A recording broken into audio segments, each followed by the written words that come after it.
Hello students, आज miscellaneous exercise का 4th question करेंगे। क्वेश्चन बहुत इंपॉर्टेंट है और आपने ध्यान से समझना है। डिफरेंट क्वेश्चन है ये। Show that the following 4 conditions are equivalent.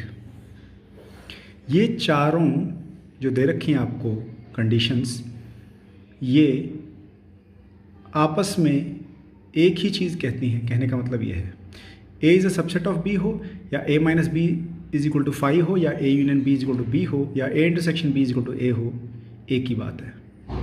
तो हम क्या करेंगे, इक्विवेलेंट प्रूव करने के लिए क्या करेंगे, पहला और दूसरा लेके ये प्रूव कर देंगे कि ये दोनों इक्विवेलेंट हैं। फिर पहला और तीसरा लेके ये प्रूव कर देंगे कि ये दोनों इक्विवेलेंट हैं। फिर पहला और चौथा लेके प्रूव कर देंगे कि ये दोनों इक्विवेलेंट हैं। तो सभी आपस में इक्विवेलेंट हो जाएंगी। तो सबसे पहले हम क्या है, let us first prove that first and second are equivalent. First और सेकंड इक्विवेलेंट है, ये शो करने के लिए हम क्या करते हैं, A minus B is equal to 5 मान के चलते हैं और क्या प्रूव कर देते हैं उससे कि A is a subset of B। A minus B is equal to 5 लेके चलेंगे और इससे प्रूव कर देंगे कि A is a subset of B। ठीक है, तो ये दोनों इक्विवेलेंट हो जाएंगी। तो चलिए देखते हैं कैसे करेंगे। Let A minus B is equal to 5। A minus B is equal to 5 मतलब A माइनस बी में कोई मेंबर नहीं है, यही मतलब हुआ ना इसका। इसको आप ऐसे भी लिख सकते हैं, A intersection B complement is equal to 5, क्योंकि A माइनस बी किसके बराबर होता है, A इंटरसेक्शन B कॉम्प्लीमेंट के। यानी कि A और B कॉम्प्लीमेंट में कोई एलिमेंट कॉमन नहीं है। तो A minus B is equal to 5, जिसका मतलब है कि A माइनस बी में कोई एलिमेंट नहीं है। इसका मतलब हुआ क्या, असल में आप वेन डायग्राम से देखिए। ये जो मैंने शेडेड पोर्शन ब्लू से दिखाया है, ये A माइनस बी है असल में। तो अब इस शेडेड पोर्शन 5 के बराबर अगर आप लेके चलते हैं इसको, तो इसका मतलब है यहाँ पे इस ब्लू रीजन में कोई भी एलिमेंट नहीं है।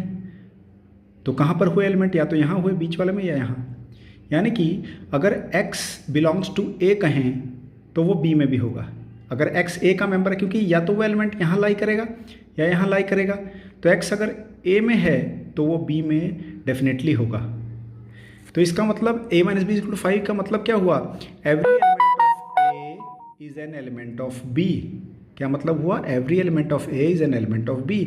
और इसका मतलब क्या होता है कि every element of A is an element of B का, कि A is a subset of B। A is a subset of B का मतलब ये होता है ना कि हर मेंबर A का B में है। तो हमने A minus B is equal to 5 लेके क्या प्रूव कर दिया कि A is a subset of B, hence these two are equivalent, first and second. अब हम फर्स्ट और थर्ड को करेंगे। तो उसके लिए हम क्या करेंगे, A union B is equal to B लेके चलेंगे और ये प्रूव कर देंगे कि A is a subset of B है। ठीक है, देखिए कैसे। A union B is equal to B लेके चल रहे हैं, ठीक है, और क्या प्रूव कर देंगे कि A is a subset of B। तो A union B is equal to B, ये दिया हुआ है हमें, गिवन है। ठीक है, तो हम क्या करते हैं, let x be an element of A। ये जो x होता है ये एक आर्बिट्ररी एलिमेंट है। आर्बिट्ररी एलिमेंट का मतलब है it is not bounded by rules, इस पर कोई नियम लागू नहीं होते। तो हमने क्या किया, let x belongs to A। x A में कोई एलिमेंट ले लिया। अब कोई एलिमेंट अगर A में होता है तो वो A यूनियन B में भी होता है ना। आप अगर वेन डायग्राम बना के देखो, ठीक है, ये ऐसे वेन डायग्राम जब आप बनाते हो तो A यूनियन B ये पूरा हो जाता है शेडेड पोर्शन। तो अगर कोई एलिमेंट A में है तो वो A यूनियन B का हिस्सा तो हुआ ही।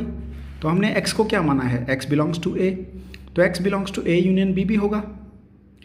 ठीक है, लेकिन A यूनियन B हमें किसके बराबर दिया हुआ है, B के बराबर दिया हुआ है। तो A यूनियन B की जगह हमने B ले लिया। तो हम लेके चले कि x A को बिलोंग कर रहा है, वहाँ से कहाँ पहुँच गए कि x B को बिलोंग कर रहा है। यानी कि x belongs to A implies x belongs to B, हमने प्रूव कर दिया। तो जब ऐसा हो कि एक सेट का मेंबर हम उसे लेके चलें और वो दूसरे सेट का भी मेंबर आ जाए, तो पहला वाला सेट दूसरे सेट का सबसेट हो जाता है। तो x belongs to A implies x belongs to B का मतलब होता है कि A is a subset of B। ठीक है, तो इसका मतलब क्या हुआ कि फर्स्ट और थर्ड इक्विवेलेंट है, क्योंकि A is a subset of B, तो था फर्स्ट। अब हम क्या प्रूव कर देंगे कि फर्स्ट और फोर्थ इक्विवेलेंट हैं, और फोर्थ है क्या, A intersection B is equal to A। तो A intersection B is equal to A लेके चलेंगे और ये प्रूव कर देंगे कि A is a subset of B है। ठीक है जी, तो देखिए कैसे करेंगे इसको। A intersection B is equal to A हमने ले लिया। अब हम क्या करते हैं, जैसे पिछले में हमने माना था कि let x belongs to A, x A का मेंबर है और x एक आर्बिट्ररी मेंबर है। मैंने आपको बताया कि it is not bounded by rules, मतलब इस पर कोई नियम लागू नहीं होते। तो अब A किसके इक्वल है, A इंटरसेक्शन B के इक्वल है, तो हमने A की जगह A इंटरसेक्शन B ले लिया। X belongs to A intersection B का मतलब क्या होता है? X belongs to A and x belongs to B, मतलब जो इंटरसेक्शन बी का मेंबर होता है वो ए और बी दोनों में होता है। तो इससे हम ये तो कहीं से, अब एक्स बिलोंग्स टू ए तो है ही है, तो एक्स बिलोंग्स टू बी हो गया। तो एक्स बिलोंग्स टू ए हम लेके चल रहे हैं और क्या प्रूव कर दिया कि एक्स बिलोंग्स टू बी। तो जब ऐसा करें हम कि एक मेंबर किसी सेट का लेके चले और वही मेंबर दूसरे सेट को बिलोंग करता हो, तो पहला सेट दूसरे सेट का सबसेट हो जाता है। तो A is a subset of B हो गया। एक बार फिर से देख लीजिए इसको, A intersection B is equal to A लेके चल रहे हैं हमने क्या माना? Let x belongs to A, X A का एक मेंबर ले लिया हमने। Then X belongs to A intersection B, क्योंकि ए जो है वो ए इंटरसेक्शन बी के बराबर है। अब ए इंटरसेक्शन बी को जब कोई एलिमेंट बिलोंग करता है तो उसका मतलब क्या होता है? X belongs to A and x belongs to B. तो एक्स बिलोंग्स टू ए तो है ही हमारा, तो क्या बचा? एक्स बिलोंग्स टू बी, वो लिख दिया हमने। तो एक्स बिलोंग्स टू ए से हमने प्रूव कर दिया कि एक्स बिलोंग्स टू बी है, तो ए बी का सबसेट हो गया। तो hence all the four conditions are equivalent to each other, क्योंकि पहले हमने फर्स्ट और सेकंड को कर दिया, फिर फर्स्ट और थर्ड को कर दिया, फिर फर्स्ट और फोर्थ को कर दिया। ये बड़ा इंपॉर्टेंट क्वेश्चन आपने ध्यान से समझना है, ठीक है जी। चलिए फिफ्थ क्वेश्चन देखते हैं। Show that if A is a subset of B then C minus B is a subset of C minus A. ठीक है, तो अगर हम एक सेट को दूसरे सेट का सबसेट प्रूव करना चाहते हैं तो अभी मैंने आपको बताया कि इस सेट में कोई एलिमेंट लेके अगर वो एलिमेंट इस सेट को भी बिलोंग करे तो ये सेट इसका सबसेट हो जाएगा। ठीक है, तो हम क्या मान के चलते हैं? इस सेट में कोई मेंबर ले लेते हैं। Let x belongs to C minus B. X क्या है? आर्बिट्रेरी है, मैंने आपको पहले भी बताया। Let x belongs to C minus B ले लिया, तो इसका क्या मतलब हुआ? X belongs to C and x does not belong to B, क्योंकि माइनस बी है ना, तो बी में नहीं होना चाहिए, तो x does not belong to B हो गया। अब क्योंकि ए बी का सबसेट है, तो अगर कोई मेंबर बी में नहीं है तो वो ए में भी नहीं हो सकता, क्योंकि ए बी का सबसेट है। तो इससे क्या हो गया? X belongs to C and x does not belong to A. B की जगह यहाँ ए आ गया, क्योंकि अगर वो बी में नहीं है तो ए में तो हो ही नहीं सकता। तो x belongs to C and x does not belong to A, तो सी माइनस ए आ गया। X belongs to C minus A, C में है ए में नहीं है, तो सी माइनस ए में हुआ ना वो। तो हमने क्या प्रूव किया? X belongs to C minus B लेके चले और x belongs to C minus A prove कर दिया। तो सी माइनस बी किसका सबसेट हो गया? सी माइनस ए का। ठीक है ना।